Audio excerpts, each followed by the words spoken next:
ሄይ ኤቭሪዋን እንዴት ናችሁ? የስቶራ ቻናል ተከታታዮች፣ በዛሬው ቪዲዮአችን በጣም አጓጊና ልብ አንጠልጣይ አንጀት አርስ የሆነ ፊልም ይዘንላችሁ መጥተናል። ፊልሙን ከመጀመራችን በፊት ቪፒኤን አብርታችሁ ብትመለከቱ እኛም በጣም ይጠቅመናል።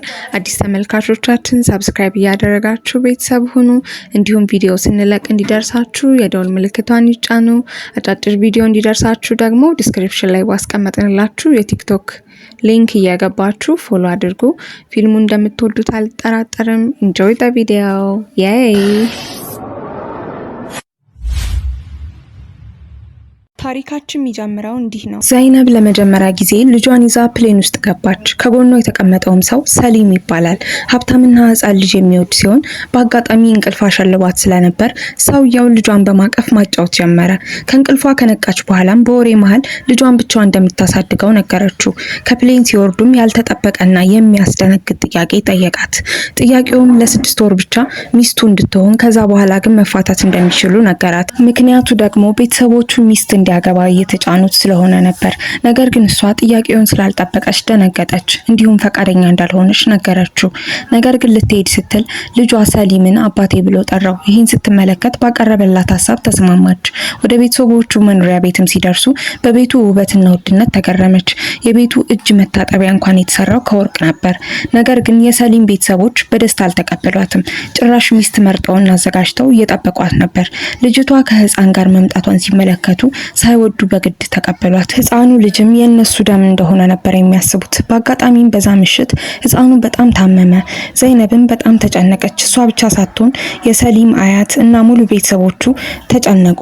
አያቲቱም ህፃኑን በመንከባከብ ህመሙን አስታገሰችለትና ዶክተር እንዲጠሩ አዘዘቻቸው። ከዚህ በኋላ ነበር አስደንጋጭ ክስተት የተፈጠረው። በቅድሚያ ግን ሰብስክራይብ፣ ላይክ ያድርጉ፣ እንዲሁም የደወል ምልክቷን ይጫኑ። ምሽቱ አልቆ ጠዋት ላይ ዘይነብ ከእንቅልፏ ስትነቃ ልጇን ከጎኗ አጣችው። በድንጋጤ እየሮጠች ስትወርድ የባሏ እህት አቅፋ እያጫወተች አገኘቻት። ከዛም የልጇን ስም እየጠራች ስትደሰት ቤት ውስጥ የተሰበሰቡት የባሏ ቤተሰቦች በጣም ደነገጡ። ምክንያቱ ደግሞ የልጇ ስም ከሞተው የቤቱ አባወራ ጋር ተመሳሳይ ስለነበረ ነው። ለብዙ ዓመታት የተለየቻቸው ቤተሰቦቿ ምግብ እየበሉ እያለ አባቷ ወንድሟን የት እንዳለች ጠየቀው እና ሰላዮችን ለእሷና ለባሏ ላከባቸው። ሰላዮቹም በጠዋት የባሏን መውጣት እየተጠባበቁ እያለ ባለቤቷ መኪናውን ይዞ ወደ ስራ ቦታው መንዳት ጀመረ።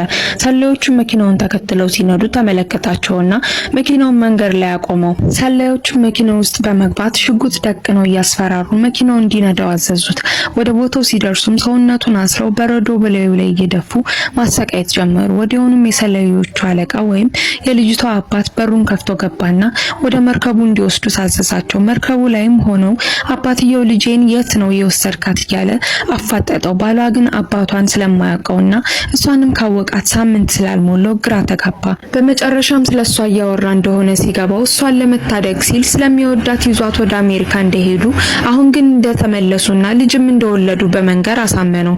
ነገር ግን አባቷ በንዴት ወደ ባህሩ እንዲገፈትሩት ሰላዮቹን አዘዛቸው። ባህር ውስጥ ሆኖ እያለም አባቷ በጠዋት የልጅ ማየት ስለምፈልግ በጠዋት ይዛሃትና ካልሆነ ግን እገላለሁ ብሎ ዛተበት። እሱም ሙሉ ባህሩን ዋኝቶ ወደ ቤት ገባ። ለቤተሰቦቹም ባህር ውስጥ ወድቆ እንደነበር ሲነግራቸው በጣም ደነገጡ። ሚስቱና አያቱም ምሽቱን በደንብ ተንከባከቡት። ጠዋት ላይም ሰውየው ልጃቸውን ይዞ እንዲመጣ ያዘዘውን ትዕዛዝ ሲያስታውስ በድንጋጤ ከእንቅልፉ ተነስቶ መሯሯጥ ጀመረ። ሰሊምም ዘይነብን አሳምኗት ህፃኑን ይዘው ወደ አባቷ ቤት ከሄዱ በኋላ ዘይነብ የአባቷን እጅ ለመሳም አባቴ እጅህን ስጠኝ ስትለው እኔ እንዳንቺ አይነት ልጅ የለኝም አላት።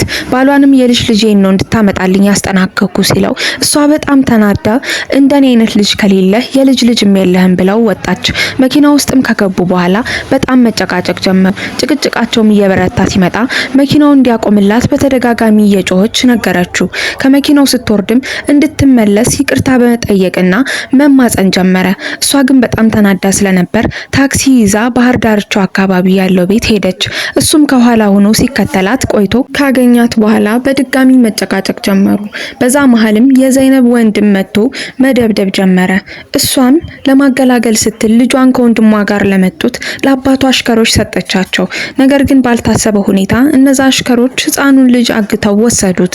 እሷም በድንጋጤ ከቤት በመውጣት አጋቾቹን በሩጫ ተከተለቻቸው። ነገር ግን አጋቾቹ ተደብቀው አመለጧቸው። ወደ አባቷን ቤት ሄዳ እየጮኸች ልጄ መልስልኝ ስትል እናቷ አባቷ ቤት ውስጥ እንደሌለ ነገረቻት። አንድ ላይም ተያይዘው ህፃኑን ለመፈለግ ከቤት ወጡ። አጋቾቹም ህፃኑን ለአያቱ ከሰጡ በኋላ ስለሚያበሉት ነገር ተጨነቁ። ወደ አንድ አሮጊትም ሴት በመሄድ ምግብ እንድትሰጠው ጠየቋት። እሷም ህፃኑን ወተት ልስጠው በማለት ይዛው ጠፋች። የህፃኑ አያትና አሽከሮችም ህፃኑን ለመፈለግ መንደሩን አሰሱት። ምሽት ላይም ህፃኑን እየፈለጉ ያለ ሁሎችም በአጋጣሚ ተገናኙ። እሷም ልጇን የሰረቁትን ሰዎች እየደበደበች እያለ የባሏ አባት ደወለ። ማንም ስልኩን እያነሳ አልነበረም። አንዱ አጋችም የባሏ ስልክ ወድቆ ሲመለከት አንስቶ ማውራት ጀመረ። ስለ ሁኔታውም ሁሉንም ነገር አስረዳው። ትልቁ ቤት ያሉት ሰዎችም ህፃኑ መታገቱን ሲሰሙ በጣም ደነገጡ። ተያይዘውም እነሱ ወዳሉበት ቦታ ሄዱ። ቦታው ላይ ሲደርሱም ሁሉንም የተፈጠረውን ነገር በዝርዝር መጠየቅ ጀመሩ። የሰሊም አያትም የዘይነብ አባት እንዳገተው ስትሰማ በጣም ተናደደች። ልጁ ካልተገኘም እንደምትገለው ለዘይነብ አባት ነገረችው። እንዲሁም በጣም ዛተችበት። ነገር ግን የዘይነብ ታናሽ እህት ህፃኑን አፈላልጋ ከአሮጊቷ ጋር ይዛው መጣች። አያትየውም ምንም ሳያፍር ህፃኑን እንድትሰጠው አዘዛት። ዘይነብን በንዴት እንዴት ብስደፍር ነው የጠየቀኝ በማለት ጮኸች።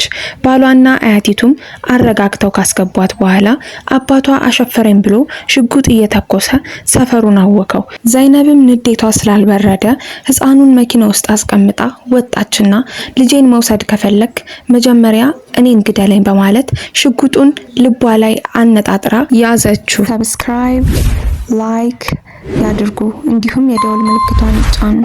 አባቷን በጣም ደነገጠ። ወደ መኪናው ከተመለሰች በኋላ ሁሎችም ወደ ቤት ሄዱ።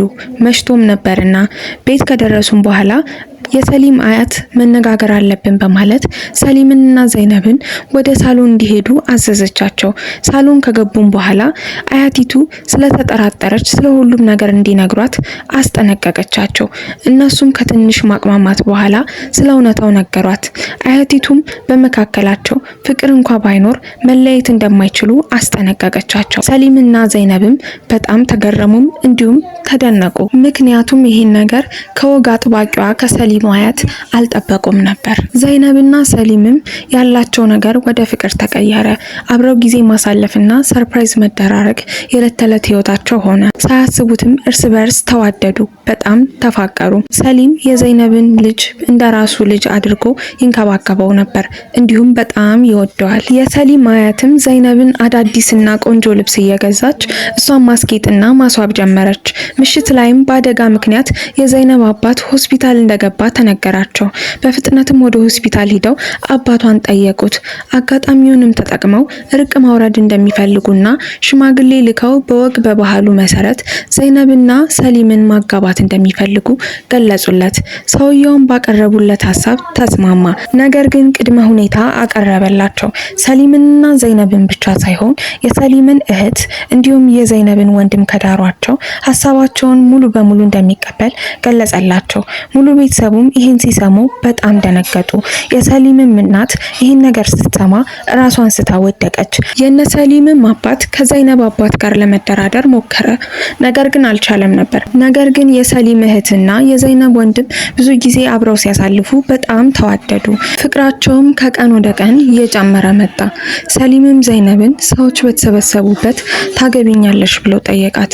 እሷም በደስታ ጥያቄውን ተቀበለች። ከዛ በኋላም ሰሊምና ዘይነብም እንዲሁም እህቱና ወንድሟ በአንድ ቀን አንድ ላይ ትልቅ ሰርግ ተደግሶ ተጋቡ። ትልቅ ሰርግ በመሆኑ ምክንያትና ብዙ ሰውም ስለተጠራ በከተማው አነጋጋሪና አንደኛ ሰርግ ነበር። የዛሬው ፊልማችን ይሄን ይመስል ነበረ። ሀሳብ አስተያየት ካላችሁ ኮሜንት ላይ ጻፉልን። እንዲሁም ቪዲዮዎቻችን እንዲደርሳችሁ የምትፈልጉ ከሆነ ሰብስክራይብ እንዲሁም ደግሞ የደውል ምልክቷን ተጭነው ይጠብቁን። ከዛ በተጨማሪ አጫጭር ቪዲዮዎችን የምትፈልጉ ከሆነ ዲስክሪፕሽን ላይ ባለው የቲክቶክ አካውንታችን በመግባት ፎሎ ያድርጉን። ሰብስክራይብ ላይክ ያድርጉ፣ እንዲሁም የደወል ምልክቷን ይጫኑ።